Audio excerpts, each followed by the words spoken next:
Hello students, आपका हमारे YouTube channel पर स्वागत है। आज इस वीडियो में हम पढ़ने वाले हैं क्लास 12th की बुक पॉलिटिकल साइंस के चैप्टर 1 के बारे में, जिसका नाम है चैलेंजेस ऑफ नेशन बिल्डिंग। मतलब कि आज़ादी के बाद अपने नेशन को, अपनी कंट्री को फिर से बिल्ड करने में, यूनाइट करने में हमने जो भी डिफ़िकल्टीज़, जो भी चैलेंजेस फेस किए थे, आज हम मेनली उन्हीं चैलेंजेस के बारे में पढ़ने वाले हैं। तो स्टार्ट करने से पहले मैं आपसे रिक्वेस्ट करना चाहूँगी कि आप हमारे चैनल को सब्सक्राइब कर दीजिए, ठीक है। तो आइए अब हम स्टार्ट करते हैं। देखिए दोस्तों, आपको पता ही है 14 अगस्त और 15 अगस्त को क्या हुआ था, पार्टीशन हो गया था एंड दो कंट्रीज़ बन गई थी, इंडिया एंड पाकिस्तान। पाकिस्तान 14 अगस्त को बना, इंडिया 15 अगस्त को बना। अब उस टाइम पर जब हमने इंडिपेंडेंस ली तो खुशी भी थी एंड दुख भी था। खुशी और दुख दोनों क्यों था? क्योंकि पार्टीशन जो था उसके साथ डिस्प्लेसमेंट हुई, काफ़ी ज़्यादा वॉयलेंस हुए। डिस्प्लेसमेंट का मतलब है बहुत सारे लोग थे जो अपने घरों से बेघर हो गए। काफ़ी लोग थे जो कि एक जगह से दूसरी जगह पर माइग्रेट करने के लिए फोर्स हो गए। वो अपने ही लैंड पर एक अनजान व्यक्ति की तरह बन गए। क्यों बन गए? क्योंकि विभाजन हो चुका था, ठीक है। अब आज़ादी के दिन यानी कि 15 अगस्त को क्या हुआ, 14 अगस्त की अर्धरात्रि को, ठीक है, यानी कि 15 अगस्त को रात को पंडित जवाहरलाल नेहरू जो थे उन्होंने एक स्पेशल सेशन बुलाया, ठीक है, कॉन्स्टिट्यूएंट असेंबली का, एंड उनको एड्रेसाइज किया, मतलब कि संबोधित किया। एंड उन्होंने एक फेमस स्पीच दी जिसको ट्विस्ट विद डेस्टिनी स्पीच कहा जाता है, ठीक है। 1 मार्क के क्वेश्चन में आता है कि कौन सी स्पीच थी जो कि जवाहरलाल नेहरू यानी कि first prime minister of our India, जिन्होंने एक स्पेशल स्पीच दी थी, उस स्पीच का नाम क्या था, ठीक है। तो आपको बताना चाहिए कि उस स्पीच का नाम था ट्विस्ट विद डेस्टिनी। अब हमें जब आज़ादी मिली तो हमने ये डिसाइड किया कि हम अपनी कंट्री को डेमोक्रेटिक गवर्नमेंट के थ्रू गवर्न करेंगे, ठीक है। एंड गवर्नमेंट जो है वो सभी लोगों के वेलफेयर के लिए काम करेगी। गवर्नमेंट ख़ास तौर पर गरीब लोग और जो सोशली डिसएडवांटेज्ड लोग हैं, मतलब कि सामाजिक रूप से जो पिछड़े हुए वर्ग हैं, क्लासेस हैं, उनके लिए गवर्नमेंट स्पेशल प्रोविज़न्स बनाएगी ताकि उनको राइट टू अपॉर्चुनिटी दिया जा सके, ताकि उनके साथ इतने टाइम से जो भेदभाव हो रखा था, इतने टाइम से जो उनके साथ भेदभाव होता चला आ रहा था, उससे उनको मुक्ति दिलाई जा सके, ठीक है। आज़ादी के टाइम पर हमने 3 चैलेंजेस फेस किए मेनली। पहला चैलेंज तो ये था कि इंडिया जो था उसका साइज़ बहुत बड़ा था एंड इंडिया में डाइवर्सिटी बहुत ज़्यादा थी। हमें ये डाउट हो रहा था एंड काफ़ी डर भी लग रहा था कि क्या इतनी डाइवर्सिटी के बावजूद इंडिया यूनाइटेड रह पाएगा, कहीं भविष्य में ऐसी दोबारा कोई घटना ना हो जाए जिससे कि डिवीज़न हो सके, ठीक है। तो यही डर सबके मन में था, यही भय सबके मन में था कि कहीं भविष्य में किसी घटना के कारण दोबारा पार्टीशन या डिवीज़न ना हो जाए। अब जैसे कि आपको पता है कि इंडिया में काफ़ी ज़्यादा डाइवर्सिटी है, अलग अलग लैंग्वेज बोलने वाले लोग रहते हैं, अलग अलग कल्चर और रिलीजन्स के लोग रहते हैं, है ना। तो अलग अलग तरह के लोग रहते हैं इंडिया में, अलग अलग उनके लाइफस्टाइल हैं, अलग अलग उनके आइडियोलॉजीज़ हैं, है ना। तो ये डर था कि इतने डाइवर्सिटी के बावजूद क्या लोग एकजुट होकर रह पाएंगे। इसी कारण हमने डिसाइड किया कि जो भी गवर्नमेंट बनेगी वो ये ट्राई करेगी, वो ये उसका फर्स्ट प्रायोरिटी होगी, पहली प्राथमिकता होगी हर गवर्नमेंट की कि वो यूनाइटी को बनाए रखें, कुछ भी ऐसा ना करें जिससे देश की यूनाइटी खतरे में पड़ जाए, ठीक है। सेकंड चैलेंज हमारा ये था कि हमको डेमोक्रेसी इस्टेब्लिश करनी थी। आपको पता ही है कि इंडिया काफ़ी बड़ी कंट्री थी एंड यहाँ पे इलिटरेसी यानी कि असाक्षरता, मतलब कि अनपढ़ लोगों की संख्या काफ़ी ज़्यादा थी। तो एक बड़ी कंट्री में और ऐसी कंट्री में जहाँ पे अनपढ़ लोग ज़्यादा है, वहाँ पर डेमोक्रेसी क्या एग्जिस्ट कर पाएगी, तो ये हमें काफ़ी डर था। बट इस चैलेंज को भी हमने सक्सेसफुली फेस किया, ठीक है। क्या किया गया? फंडामेंटल राइट्स बनाए गए, इसके अलावा राइट टू वोट हर सिटीजन को दिया गया, ठीक है। रिप्रेजेंटेटिव डेमोक्रेसी बनाई हमने। रिप्रेजेंटेटिव डेमोक्रेसी का मतलब होता है हम अपने रिप्रेजेंटेटिव चुनेंगे और वो हमारे लिए आगे वेलफेयर का काम करेंगे। पार्लियामेंट्री फॉर्म ऑफ गवर्नमेंट थी जिसमें प्राइम मिनिस्टर एंड प्रेसिडेंट दोनों के पास पावर्स होती है अलग अलग। प्राइम मिनिस्टर जो है वो हेड ऑफ गवर्नमेंट होता है एंड प्रेसिडेंट होता है हेड ऑफ स्टेट, ठीक है। तो ये आपने 11th क्लास में ही पढ़ा होगा, ठीक है। एंड हमने डिसाइड किया कि जो भी पॉलिटिकल कंपटीशन होगा हमारी कंट्री में ड्यूरिंग इलेक्शंस, वो डेमोक्रेटिक फ्रेमवर्क के अंदर होगा। मतलब कि ऐसा नहीं होगा कि चुनाव जीतने के लिए लोग अपने हदों को पार कर दें, है ना। तो हमने ये डिसाइड किया कि हम पॉलिटिकल कंपटीशन जो हमारी कंट्री में होगा वो डेमोक्रेटिक फ्रेमवर्क के अंदर ही होगा, मतलब कि लीगल तरीक़ों से ही पॉलिटिकल कंपटीशन होगा, ठीक है। अब देखिए, हमने डेमोक्रेटिक कॉन्स्टिट्यूशन बनाया इसके लिए। अब तीसरा चैलेंज क्या था? तीसरा चैलेंज ये था कि हमको डेवलपमेंट और वेलबींग इंश्योर करना था कंप्लीट सोसाइटी के लिए, ठीक है। इसके लिए काफ़ी कुछ किया गया। प्रिंसिपल ऑफ इक्वालिटी यानी कि समानता का अधिकार, है ना। स्पेशल प्रोटेक्शन दिया गया सोशली डिसएडवांटेज ग्रुप को, ठीक है। सामाजिक रूप से पिछड़े हुए समूह के लोगों को क्या दिया गया? स्पेशल प्रोटेक्शन दिया गया। रिलीजियस और कल्चरल कम्युनिटीज़ जो थी, धार्मिक और कल्चरल का मतलब होता है सांप्रदायिक कम्युनिटी, ठीक है। तो रिलीजियस और कल्चरल कम्युनिटीज़ के लिए भी हमने स्पेशल प्रोविजंस बनाए ताकि जो माइनॉरिटीज़ हैं उनको ऐसा ना लगे कि उनके राइट्स का विलेशन हो गया, ठीक है। Directive principles of state policy बनाया गया, ठीक है। वेलफेयर के लिए गोल्स बनाए अलग अलग। तो ये सब कुछ चैलेंजेस थे, ठीक है, जो कि हमने मेनली उस टाइम पर फेस किए, ठीक है। सबसे बड़ा चैलेंज जो था वो ये था कि इकोनॉमिक डेवलपमेंट करना था एंड पॉवर्टी को कम्प्लीटली इरेडिकेट करना था, ख़त्म करना था, ठीक है। अब ये तीनों चैलेंजेस जो हैं वो काफ़ी इंपॉर्टेंट है, तो आपके एग्ज़ाम में आ सकता है, आपको ये पता होना चाहिए। देखिए, partition, displacement and rehabilitation. Partition के कारण डिस्प्लेसमेंट हुई, मतलब कि लोग एक जगह से दूसरी जगह पर जाने को मजबूर हुए। एंड रिहैबिलिटेशन यानी कि उनको दोबारा नई जगह पर अपना बसेरा दोबारा से बनाना पड़ा। अब ये सारा कुछ कैसे हुआ था, पार्टीशन के पीछे का बैकग्राउंड क्या था, अब इसमें ये जानेंगे। देखिए, जैसा कि आपको पता है उस टाइम पर आज़ादी से पहले क्या था, हमारी कंट्री में दो बड़ी पार्टीज़ थी, मुस्लिम लीग एंड कांग्रेस, ठीक है। अब कांग्रेस हिंदुओं की पार्टीज़ थी एंड मुस्लिम लीग जो थी वो किसकी पार्टी थी? मुस्लिम्स की। मुस्लिम लीग जो पार्टी थी वो मुसलमानों के राइट्स के प्रोटेक्शन के लिए बनाई गई थी, ठीक है। एंड मुस्लिम लीग का मानना था कि इंडिया में दो कम्युनिटी के लोग रहते हैं, हिंदूज़ एंड मुस्लिम, एंड इस वजह से क्योंकि इंडिया में हिंदूज़ मेजोरिटी में, तो ऐसा मुस्लिम लीग ने दावा किया, ठीक है। मुस्लिम लीग ने टू नेशन थ्योरी को प्रोपोज़ किया, मतलब कि टू नेशन थ्योरी किसने इंट्रोड्यूस की थी? मुस्लिम लीग ने, जिसमें उन्होंने कहा कि इंडिया में हिंदूज़ एंड मुस्लिम दोनों रहते हैं, तो इसलिए मुस्लिम्स के लिए एक अलग कंट्री बननी चाहिए। एंड उन्होंने पाकिस्तान की डिमांड की, ठीक है, एक सेपरेट कंट्री की मुस्लिम्स के लिए। हालांकि कांग्रेस ने इसका अपोजिशन किया कि नहीं, ऐसा नहीं होना चाहिए, बट उनके अपोजिशन के बावजूद मुस्लिम लीग के फोर्स करने के कारण एंड ब्रिटिशर्स ने जो रोल प्ले किया था डिवाइड एंड रूल की पॉलिसी के द्वारा, उसके कारण पाकिस्तान का फाइनली क्रिएशन हो गया, ठीक है। अब देखिए, पार्टीशन का प्रोसेस क्या था। हमने डिसाइड किया कि हम जो भी पार्टीशन करेंगे वो रिलीजियस मेजोरिटी के आधार पर करेंगे, मतलब कि इंडिया में वो एरियाज़ जहाँ पर मुस्लिम मेजोरिटी में वो पाकिस्तान की टेरिटरी में आएंगे, एंड वो एरियाज़ जहाँ पे हिंदूज़ मेजोरिटी में वो हिंदुस्तान के अंदर आएंगे, मतलब कि वो हिंदुस्तान के अंदर वो इंक्लूड होंगे, ठीक है। अब सबसे पहले इसमें हमने काफ़ी चैलेंजेस फेस किए। अब हम सबसे पहला चैलेंज देखते हैं जो कि हमने इस रिलीजियस मेजोरिटी के प्रिंसिपल के कारण फेस किया। वो सबसे पहला चैलेंज ये था कि इंडिया में एक ही एरिया नहीं था जहाँ पर मुस्लिम्स मेजोरिटी में थे, बल्कि इंडिया में दो क्षेत्र ऐसे थे जहाँ पर मुस्लिम्स मेजोरिटी में थे, पहला वेस्ट में एंड दूसरा ईस्ट में। अब वेस्ट में जो मुस्लिम मेजोरिटी एरियाज थे वहाँ पर वेस्ट पाकिस्तान बनाया गया, एंड ईस्ट में जो एरिया था उसको ईस्ट पाकिस्तान बनाया। बट समस्या ये थी कि वेस्ट पाकिस्तान ईस्ट पाकिस्तान से काफ़ी दूर था, ठीक है।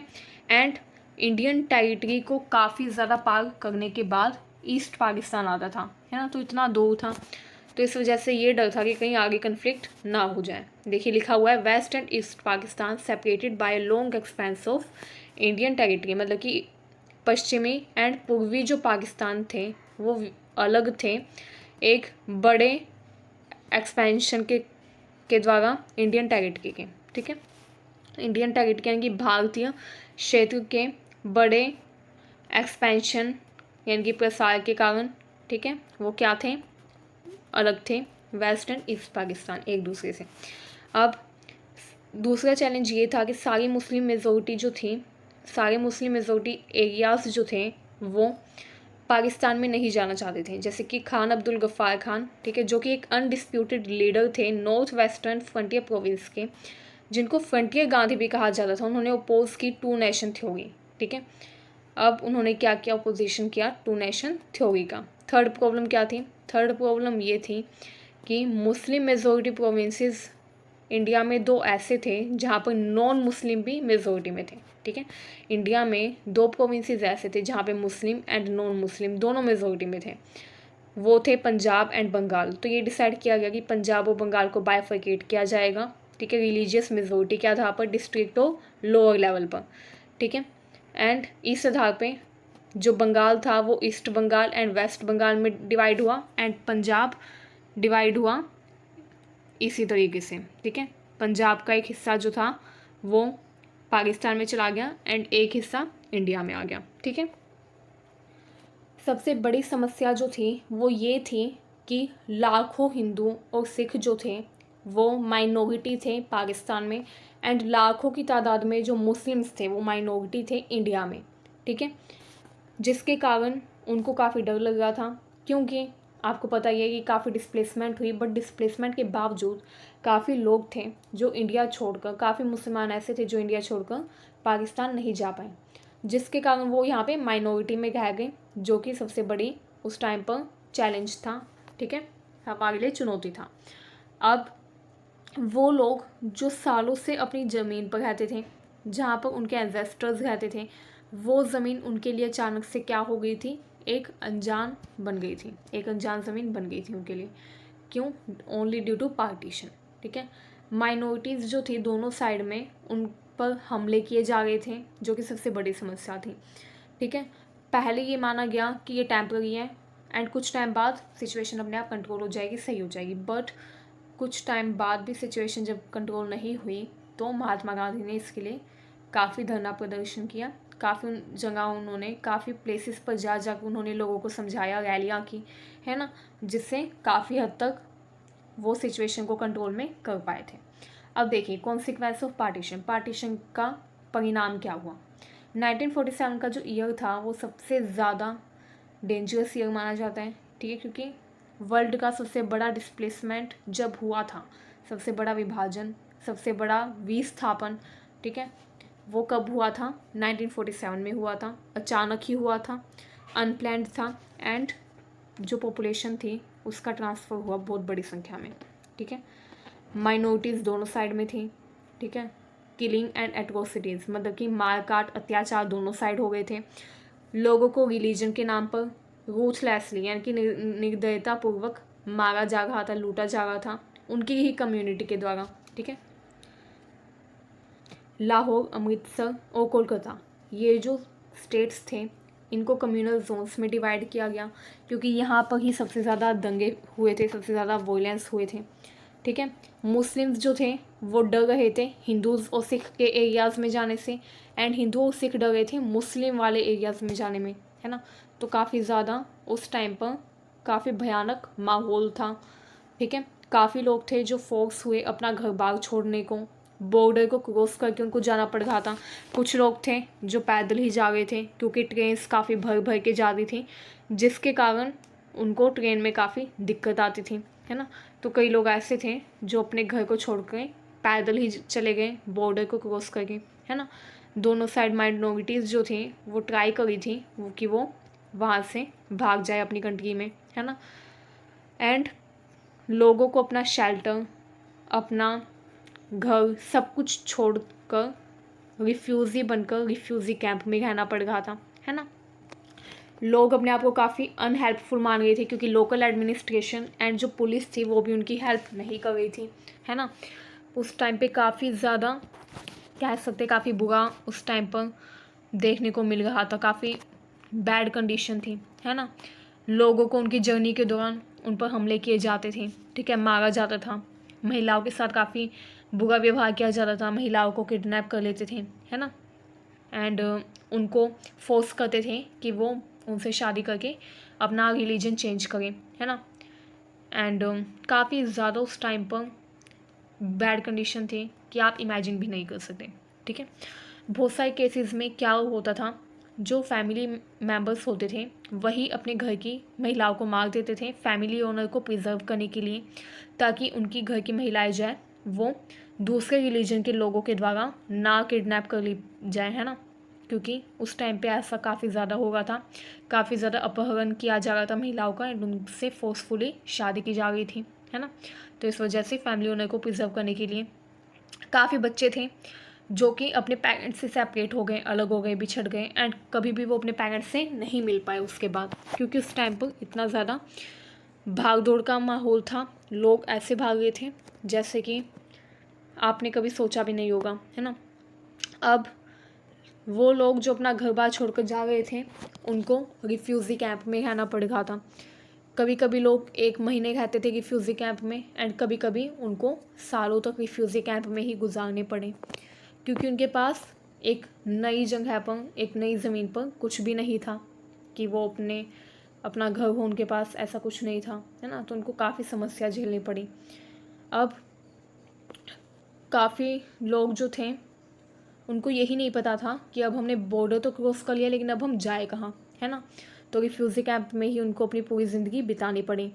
अब देखिए, राइटर, पोइट और फिल्म मेकर जो इंडिया के, उन्होंने ऐसी रूथलेसनेस को, किलिंग को, सफरिंग ऑफ डिस्प्लेसमेंट यानी कि विस्थापन के कष्ट को एक्सप्रेस करने के लिए, वॉयलेंस को एक्सप्रेस करने के लिए काफ़ी नॉवेल्स लिखी है, short story, poem and film लिखी है, ठीक है, ताकि हम लोगों को याद आए वो विभाजन का दर्द एंड हम अपनी फ्रीडम का महत्व समझ पाएँ, ठीक है।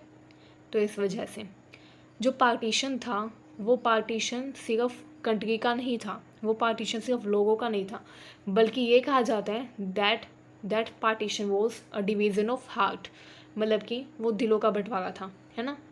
वो हिंदू मुस्लिम जो कभी एकता की मिसाल कायम करते थे 1857 के टाइम पर जब रिवोल्ट हुआ था, तो जिन्होंने काफ़ी मेहनत से अपनी स्वतंत्रता को हासिल करने के लिए लड़ाई लड़ी थी, उन्हीं में इतनी फूट अंग्रेज़ों ने डाल दी, है ना। तो काफ़ी उस टाइम पर काफ़ी ज़्यादा समस्या ये देखने को मिली, ठीक है। पार्टीशन में सिर्फ प्रॉपर्टीज़ का या लाइबिलिटीज़ का ही डिवीज़न नहीं हुआ था, बल्कि फाइनेंशियल एसेट्स का भी डिवीज़न हुआ था, ठीक है। एडमिनिस्ट्रेटिव अपैरेटस, मतलब कि एडमिनिस्ट्रेशन से रिलेटेड जो अपैरेटस का मतलब होता है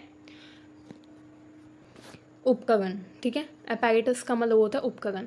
तो जो एडमिनिस्ट्रेटिव उपकरण थे, ठीक है, जो हमारे एडमिनिस्ट्रेशन यानी कि प्रशासन से संबंधित जो उपकरण थे उनका भी डिवीज़न हुआ। फाइनेंशियल एसेट्स का डिवीज़न हुआ, जैसे कि table, chair, typewriter, paper clip, book, इन सब का डिवीज़न हुआ। पुलिस बैंड का डिवीज़न हुआ, है ना।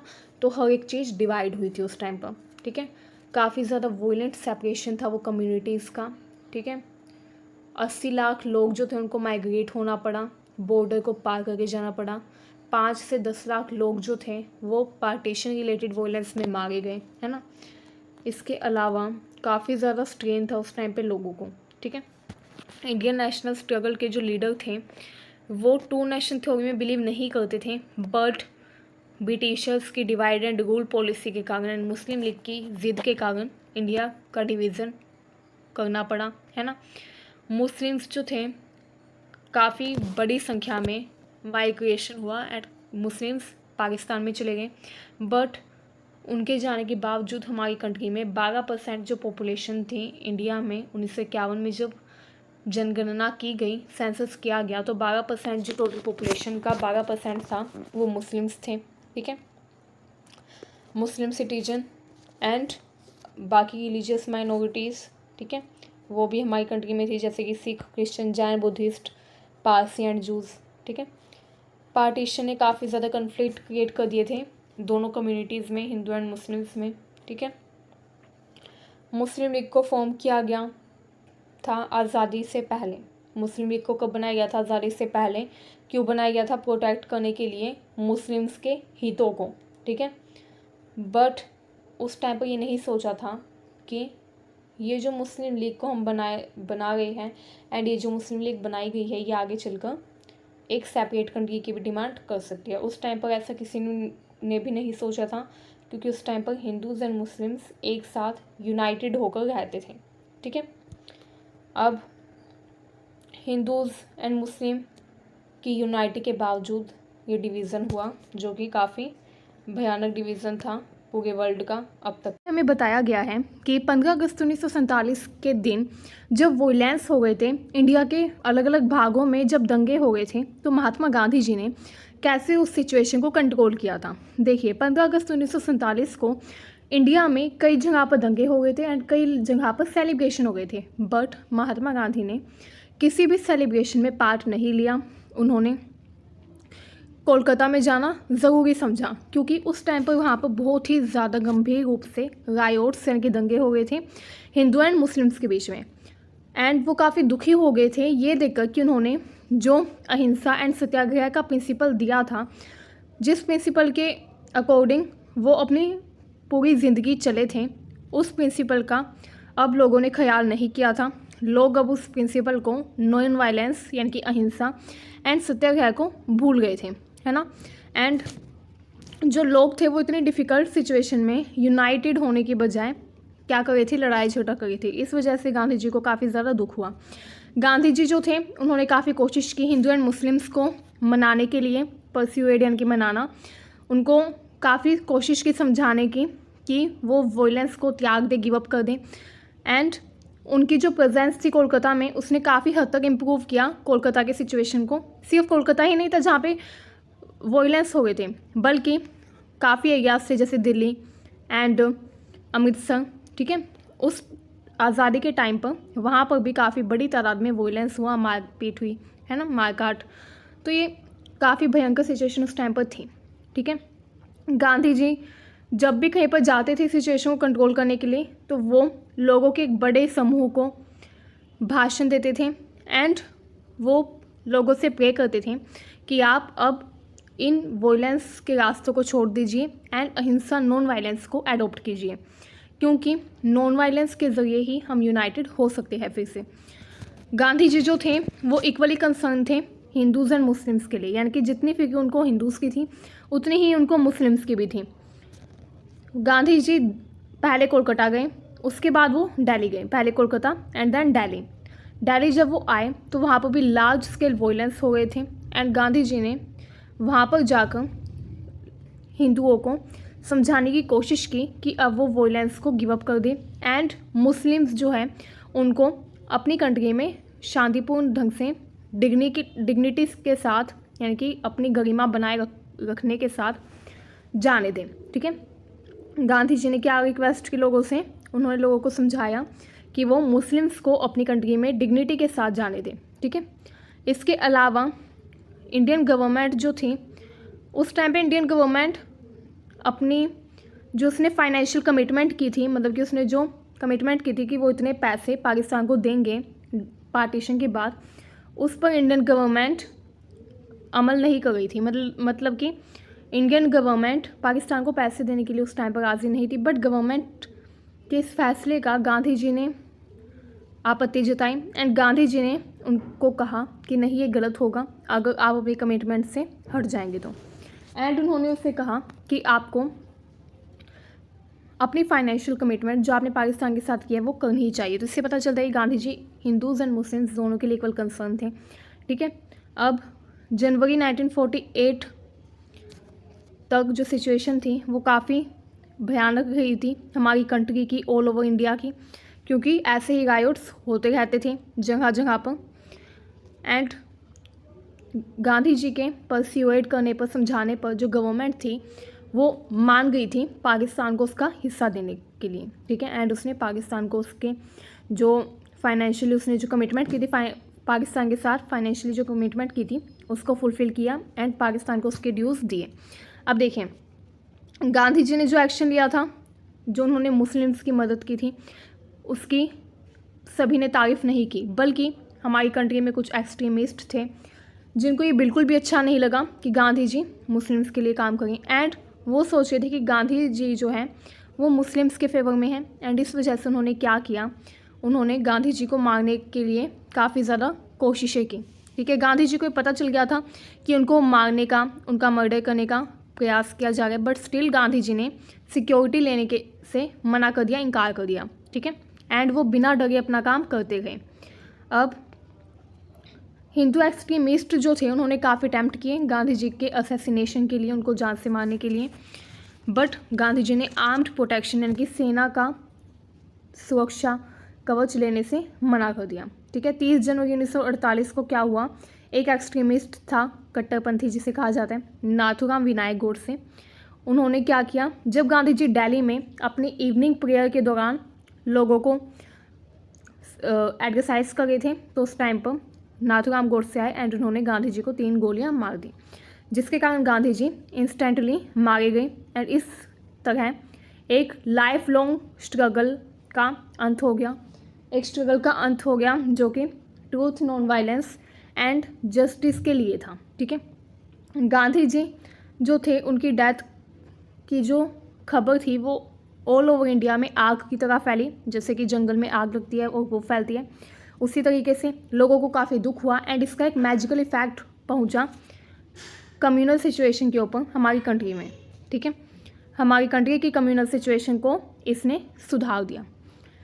अब जो दंगे हो गए थे, जो वॉयलेंस हो गए थे, वो बंद होने लग गए एंड लोगों को समझ में आ गया कि हम जो कर रहे हैं वो गलत है एंड हमारी कंट्री को यूनाइट होने की काफ़ी ज़्यादा ज़रूरत है फर्दर डेवलपमेंट के लिए। ठीक है, इंडिया की जो गवर्नमेंट थी उसने ऐसे ऑर्गेनाइजेशंस को बंद कर दिया जो कम्युनल हेटर्ड, यानी कि कम्युनल हेटर्ड का मतलब होता है सांप्रदायिक घृणा, मतलब कि सांप्रदायिक नफरत की भावना जो थी उसको स्प्रेड करने वाले जो ऑर्गेनाइजेशंस थे उनको हमने बैन कर दिया, जैसे कि राष्ट्रीय स्वयंसेवक संघ। ठीक है, एंड हमने ट्राई किया कि अब ऐसा कोई भी व्यक्ति अपने मंसूबों में सफल ना हो जो कि यूनाइटी को खतरा पहुंचाने के इरादे से कोई भी गलत सूचना लोगों के प्रति लोगों के दिमाग में भरेगा। ठीक है,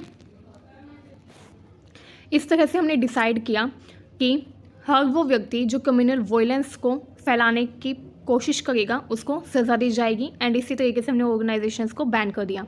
ठीक है, अब देखिए नेक्स्ट टॉपिक है, इसमें बताया गया है कि हमारी कंट्री में जो पॉलिटिशियंस थे उस टाइम पर, उनकी एक भावना थी, उनके अंदर एक विचार था कि हमको इक्वालिटी को स्प्रेड करना है। ठीक है, जिस तरह से हमारी कंट्री में कास्टिज़म, कास्ट डिस्क्रिमिनेशन काफ़ी ज़्यादा प्रिवेलेंट था उस टाइम पे, तो हमने डिसाइड किया कि अब कास्टिज़म को हम बर्दाश्त नहीं करेंगे, हर एक व्यक्ति इक्वल है, सबको इक्वालिटी मिलनी चाहिए। ठीक है, कोई भी सुपीरियर नहीं होगा किसी भी वे में। आगे बात समझ में, इसी कारण हमने सेक्युलरिज्म के सिद्धांत को अपनाया। हमारी कंट्री सेक्युलर है, मतलब कि यहाँ पर कोई भी ऑफिशियल रिलीजन नहीं है, सभी रिलीजन्स इक्वल है क्योंकि सभी लोग इक्वल हैं।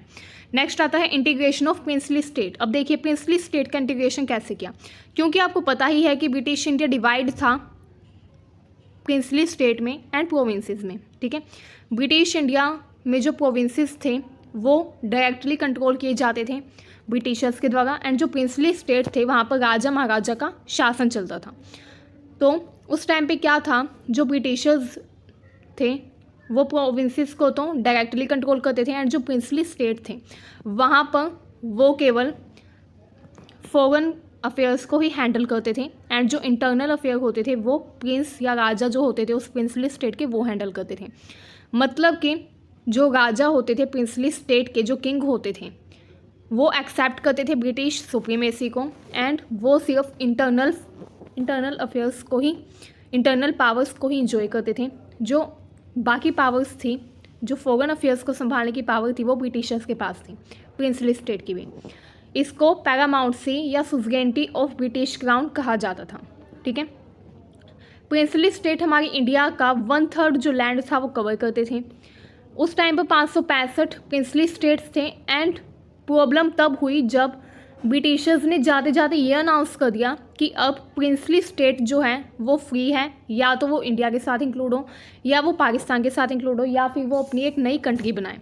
तो ये जो उन्होंने अनाउंसमेंट की थी ये सबसे ज़्यादा प्रॉब्लमैटिक अनाउंसमेंट थी, क्योंकि इस अनाउंसमेंट के चलते ये आशंका बढ़ गई थी कि इंडिया में से और भी छोटी छोटी कंट्रीज़ बन सकती हैं, क्योंकि प्रिंसली स्टेट के बहुत सारे जो किंग थे वो एग्री नहीं थे इंडिया या पाकिस्तान के साथ मिलने में, वो चाहते थे अपनी एक अलग कंट्री बनाना। ठीक है, बट अगर ऐसा होता तो हमारी कंट्री जो है वो आज यूनाइटेड ना होती एंड आज जो हमारे इंडिया का नक्शा है वो वैसा नहीं होता जैसा कि आज है। ठीक है, हमारी कंट्री में बहुत सारी छोटी छोटी कंट्रीज़ बन जाती।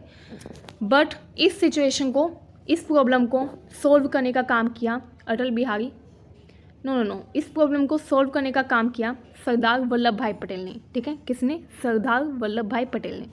तो आज हम इस चैप्टर में सरदार वल्लभ भाई पटेल का भी रोल पढ़ने वाले हैं कि उन्होंने क्या रोल प्ले किया। अब देखिए, जो रूलर थे त्रावणकोर के, उन्होंने सबसे पहले अनाउंस कर दिया कि वो इंडिपेंडेंट रहेंगे, वो किसी के भी साथ इंक्लूड नहीं होंगे। जो निजाम था, निजाम एक राजा का नाम था जो कि भोपाल का राजा था, उसने भी अनाउंस कर दिया कि वो भी इंडिपेंडेंट रहेगा। हैदराबाद का जो राजा था निजाम, उसने अनाउंस कर दिया। ठीक है, निजाम हैदराबाद का राजा था। एंड भोपाल में थे एक नवाब। ठीक है, भोपाल के नवाब जो थे वो भी नहीं चाहते थे इंडिया को ज्वाइन करना।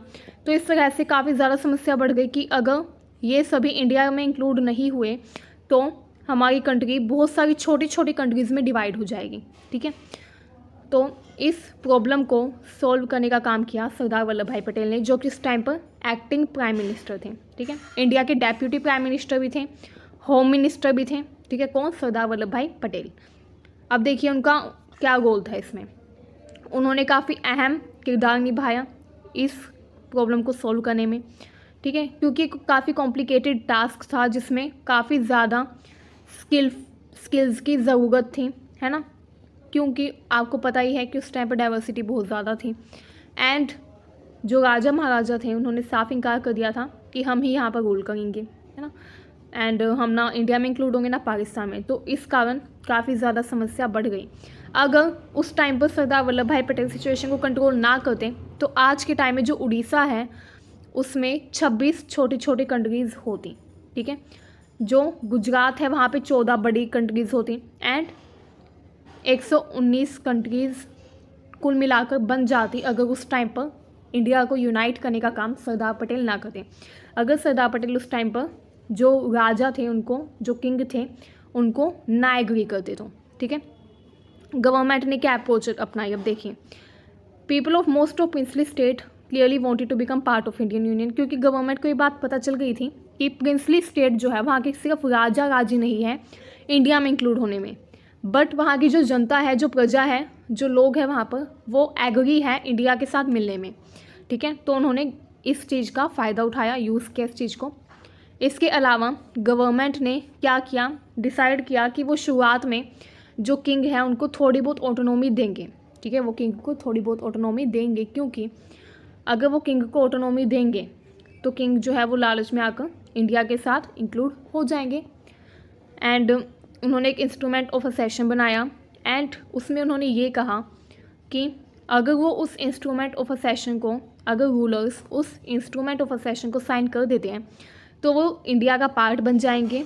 एंड इंडिया का पार्ट बनने के बाद उनको काफ़ी फ़ायदा मिलेगा, उनका स्टेटस वैसा ही रहेगा, उनको एक लार्ज अमाउंट ऑफ मनी मिलती रहेगी, है ना, जिसको प्रीवी पर्स कहा जाता था। तो ये सब इस तरीके के लालच देकर उनको अपनी कंट्री में इंक्लूड करने का काम किया गया। ठीक है, जो प्रिंसली स्टेट थे जूनागढ़, हैदराबाद, कश्मीर, मणिपुर, इनका सेशन काफ़ी डिफ़िकल्ट था। जो जूनागढ़ था उसका इशू सॉल्व हुआ एक प्लेबिसाइड के साथ, प्लेबिसाइड यानी कि वोट करवा के, क्योंकि वहाँ के लोग चाहते थे इंडिया को ज्वाइन करना। तो वहाँ पर लोगों की सहमति से हम वोट में जीत गए एंड क्या हुआ, जूनागढ़ जो था वो हमारी कंट्री में इंक्लूड हो गया। ठीक है, उस टाइम पे जूनागढ़ गुजरात में था। ठीक है, हैदराबाद जो थी उस टाइम पे काफ़ी बड़ा प्रिंसली स्टेट था जो कि लार्ज इंडियन टेरिटरी के द्वारा घेरा हुआ था।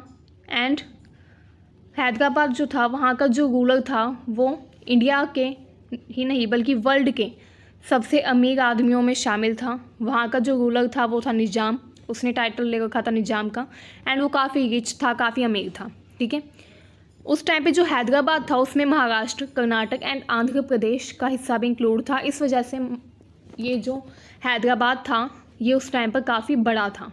ठीक है, सबसे बड़ा प्रिंसली स्टेट हैदराबाद ही था। अब क्या हुआ, नवंबर 1947 में हमने वहाँ के रूलर के साथ स्टैंड स्टिल एग्रीमेंट साइन किया, जिसमें ये कहा कि आप सिर्फ इंडिया के साथ मैप में बनाए जाओगे, मतलब कि मैप में आप इंक्लूड होंगे इंडिया के अंदर। बाकी आपकी अगर इंटरनल अफेयर्स को संभालने की इच्छा है तो आप संभाल लीजिए। तो नवंबर 1947 में हमने ये एग्रीमेंट साइन कर दिया। बट उसी बीच क्या हुआ, जो हैदराबाद के लोग थे उन्होंने एक मूवमेंट कर दिया, आंदोलन कर दिया, क्योंकि वहाँ के लोग निज़ाम से खुश नहीं थे।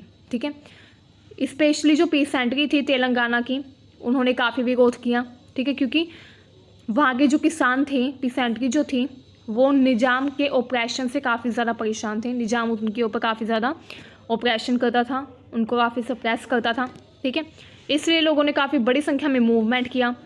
हैदराबाद जो था उसको नर्व सेंटर बनाया गया इस मूवमेंट का। सबसे ज़्यादा ये मूवमेंट कहाँ पे हुआ, हैदराबाद में ही हुआ। ठीक है, अब जो कम्युनिस्ट थे और जो हैदराबाद की कांग्रेस थी, मतलब कि वहाँ के जो पीसेंट्स थे, वहाँ के जो लोग थे जो निज़ाम के अगेंस्ट थे, उन्होंने अपनी पार्टीज़ बनाई, Hyderabad Congress and communist party, and वो भी इस मूवमेंट में सामने खड़े थे निज़ाम के। उन्होंने काफ़ी ज़्यादा उसका विरोध किया। जब निज़ाम ने देखा कि उसका काफ़ी ज़्यादा विरोध हो गए, तो उसने क्या किया, एक पैरामिलिट्री फोर्स बनाई एंड उस फोर्स को नाम दिया रजाकार्स का। ठीक है, क्या नाम दिया, रजाकार्स का। ठीक है, जो रजाकार्स थे निज़ाम के, उन्होंने काफ़ी ज़्यादा हदें पार कर दी, अत्याचार की।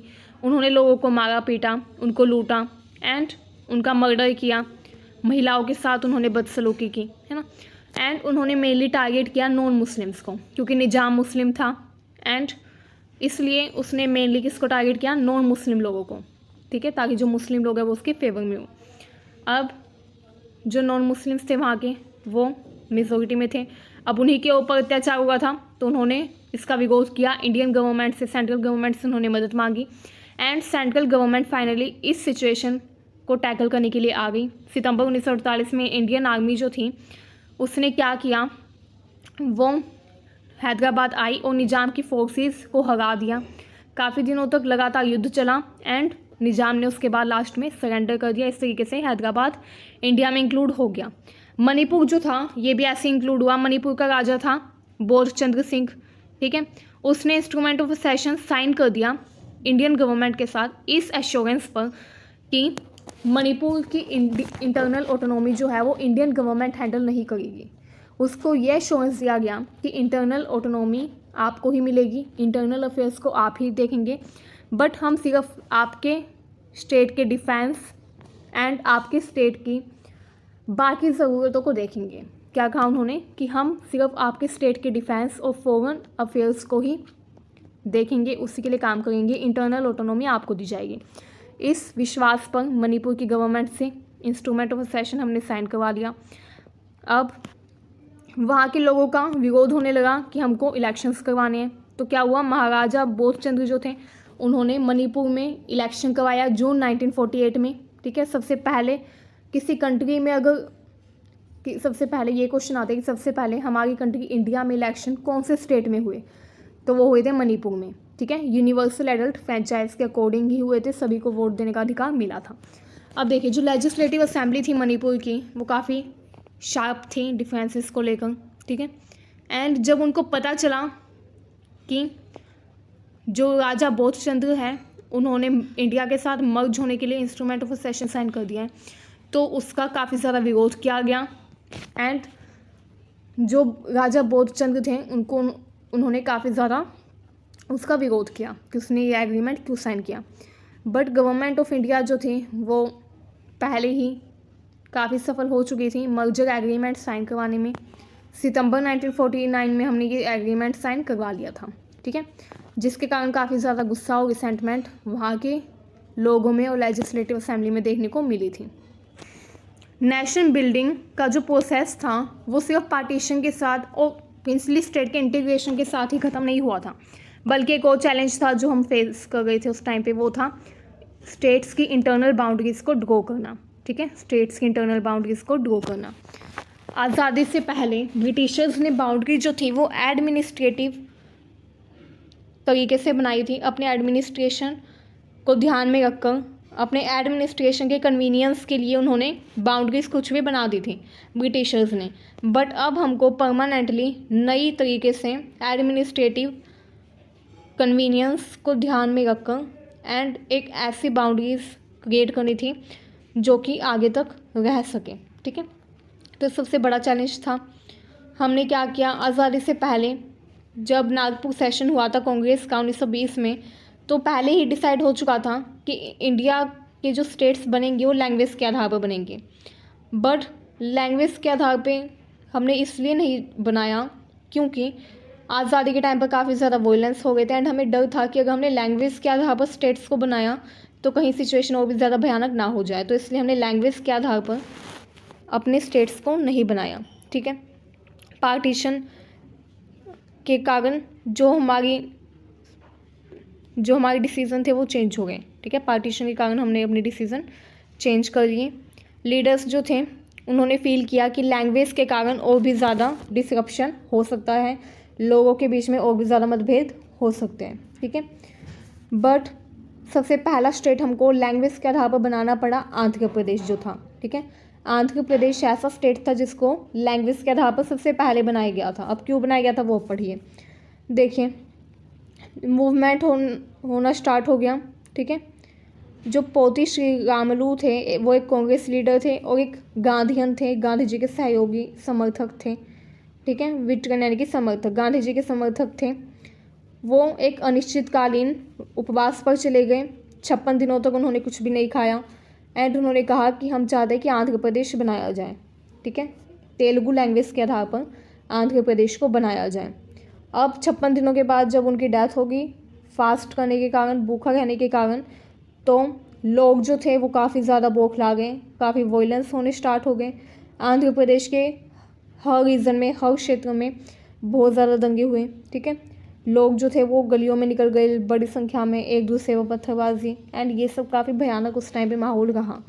तो फाइनली प्राइम मिनिस्टर जो थे हमारे कंट्री के जवाहरलाल नेहरू जी, उन्होंने डिसाइड किया कि आंध्र प्रदेश स्टेट को बनाया जाएगा। ठीक है, एंड फाइनली दिसंबर 1952 में उसको बनाया गया। अब देखिए, उस टाइम पर आज़ादी से पहले क्या था, जो तेलुगु स्पीकिंग एरियाज़ थे वो ओल्ड मद्रास प्रोविंस जो था वो इंक्लूड था आंध्र प्रदेश में। ठीक है, आंध्र प्रदेश में तेलुगु बोलने वाले लोग भी रहते थे, एंड और अदर लैंग्वेज बोलने वाले लोग भी रहते थे। तो जो तेलुगु बोलने वाले लोग थे उन्होंने कहा कि हम विशाल आंध्र मूवमेंट स्टार्ट करेंगे क्योंकि हमको सेपरेट आंध्र प्रदेश बनवाना है। क्योंकि आंध्र प्रदेश जो था उस टाइम में उसमें इंक्लूड था तमिलनाडु, केरला एंड कर्नाटक। ठीक है, ये 3-4 जो स्टेट थे वो इंक्लूड थे आंध्र प्रदेश के अंदर, एंड वो चाहते थे कि उनका एक सेपरेट स्टेट बने। ठीक है, जो बाकी लैंग्वेज बोलने वाले लोग हैं उनको हमारे स्टेट से हटा दिया जाए, वो उनकी ऐसी सोच थी, एंड इसलिए उन्होंने विरोध भी किया। ठीक है, अब देखिए, आंध्र प्रदेश की फॉर्मेशन होने के बाद जब दिसंबर 1952 में आंध्र प्रदेश बन गया, तो हमने सोचा कि ऐसे स्ट्रगल्स तो आगे भी हो सकते हैं, आगे भी ऐसे डिमांड उठ सकती हैं। तो हमने एक स्टेट रीऑर्गेनाइजेशन कमीशन बनाया, किसने, गवर्नमेंट ने बनाया 1953 में, जिसने अपनी पहली रिपोर्ट दी 1956 में। ठीक है, स्टेट रीऑर्गेनाइजेशन एक्ट 1956 में पास हुआ, एंड ये ऑर्गेनाइजेशन बना था 1953 में, एंड इसने कहा कि 14 स्टेट और 6 यूनियन टेरिटरीज बनाई जाएगी। पहले हमको काफ़ी डर लग रहा था कि अगर हम लैंग्वेज के बेसिस पर स्टेट बनाएंगे तो काफ़ी ज़्यादा डिफरेंसेस लोगों के अंदर क्रिएट हो सकते हैं, बट हमारा ये जो डाउट था, ये जो डर था, ये गलत साबित हुआ, एंड हमने आगे काफ़ी नए नए स्टेट बनाए लैंग्वेज के आधार पर। जैसे कि पंजाब बनाया, पंजाब काफ़ी टाइम बाद बनाया गया था। सबसे पहले तो आंध्र प्रदेश बना 1952 में। उसके बाद क्या किया गया, हरियाणा एंड पंजाब दोनों एक साथ थे। ठीक है, उस टाइम पर पंजाब जो था उसकी भी डिमांड थी कि एक सेपरेट पंजाब स्टेट बनना चाहिए पंजाबी लैंग्वेज के अकॉर्डिंग, बट उस टाइम पे गवर्नमेंट ने उनकी डिमांड नहीं मानी, एंड उनको एक साथ ही रहने दिया। ठीक है, अब देखिए 1972 में नॉर्थ ईस्ट के काफ़ी स्टेट बने, जैसे कि मेघालय 1972 में बना, मणिपुर और त्रिपुरा भी 1972 में बने। ठीक है, मिजोरम और अरुणाचल प्रदेश 1987 में बना, नागालैंड बना 1963 में। ठीक है, छत्तीसगढ़, उत्तराखंड, झारखंड ये बने 2000 में। तो अलग अलग स्टेट जो थे वो अलग अलग टाइम पर बने। ठीक है, आज भी काफ़ी डिमांड उठती है सेपरेट स्टेट्स के लिए, काफ़ी मूवमेंट होते हैं, जैसे कि विदर्भ मूवमेंट महाराष्ट्र में, हरित प्रदेश वेस्टर्न रीजन में होगा, उत्तर प्रदेश वगैरह में, है ना। तो आज भी डिमांड उठती है नए नए स्टेट्स बनाने की, बट इतना इजी नहीं होता ये सब बनाना। अब देखिए, जैसे कि जो बॉम्बे है वहाँ पर गुजराती और मराठी दोनों लैंग्वेज बोलने वाले लोग रहते हैं। अब ऐसा तो नहीं है कि हम अलग अलग कर दें इनको, बट हमने डिसाइड किया बाद में कि अब इनको अलग करना ही होगा। 1960 में महाराष्ट्र और गुजरात को बनाया गया सेपरेट कंट्री के रूप में, ठीक है। पहले महाराष्ट्र और गुजरात एक ही थे, बट कुछ टाइम बाद महाराष्ट्र यानी कि बॉम्बे एंड गुजरात को अलग अलग सेपरेट कर दिया गया 1960 में, ठीक है। उस टाइम पे काफ़ी डर था हमारे मन में कि कहीं इससे और भी ज़्यादा वॉयलेंस ना हो जाए, बट ऐसा नहीं हुआ। एंड हमारी कंट्री जो थी उसका आज तक डेवलपमेंट होता आ गया, जो कि काफ़ी अच्छी बात है। एंड हमारी कंट्री में यूनाइटी भी है। तो ये हमारा चैप्टर था। Thanks for watching our video. Thank you so much.